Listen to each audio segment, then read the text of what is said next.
Hello दोस्तों, welcome back to my channel. कैसे हैं आप सब। आज हम सैयद वसीम रिजवी साहब की लिखी हुई किताब मोहम्मद की उस किताब का एक आखिरी अध्याय पढ़ेंगे। ये इस बुक का आखिरी अध्याय है, तो बस बने रहिए मेरे साथ और चलिए शुरू करते हैं। धार्मिक प्रेरणा। डैनियल बेंजामिन और स्टीवन साइमन ने अपनी पुस्तक the age of sacred terror में लिखा है कि इस्लामी आतंकवादी हमले विशुद्ध रूप से पांथिक हैं। उन्हें एक संस्कार के रूप में देखा जाता है।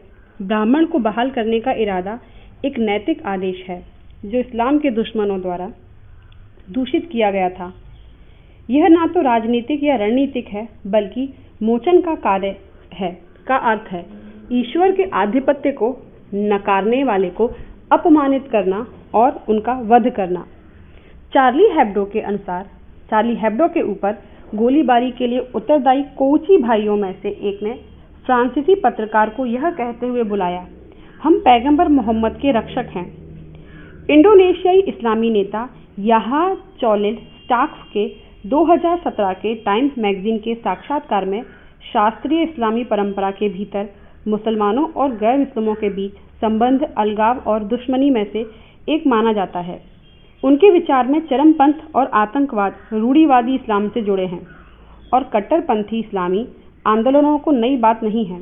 उन्होंने यह भी कहा कि पश्चिमी राजनेताओं को यह दिखावा करना बंद कर देना चाहिए कि चरमपंथ इस्लाम से नहीं जुड़ा है।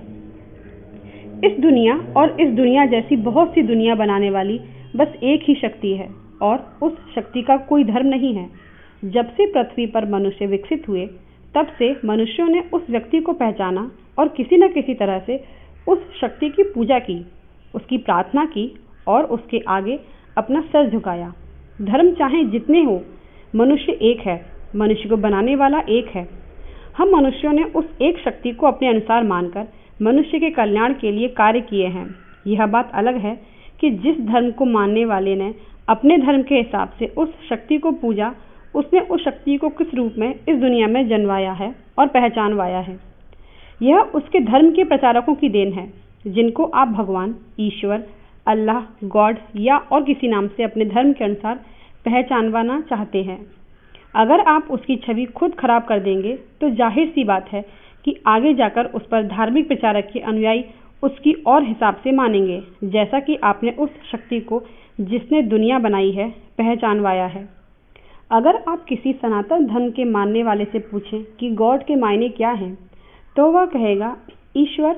अगर आप मुसलमान से गॉड के मायने पूछें तो वह कहेगा अल्लाह। और ईसाइयों से अपने अल्लाह भगवान को गॉड के रूप में पहचान दिलाई है।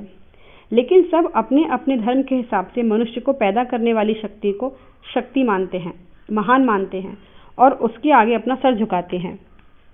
पूरी दुनिया के मुसलमानों को यह बात समझनी चाहिए कि इस्लाम को इस दुनिया में लाने वाले मोहम्मद थे, लेकिन उनका खुद का चरित्र ऐसा था जिसके कारण उस इस्लाम को मानने वाले आज दुनिया के लिए भयानक और आतंक का चेहरा बन गए हैं।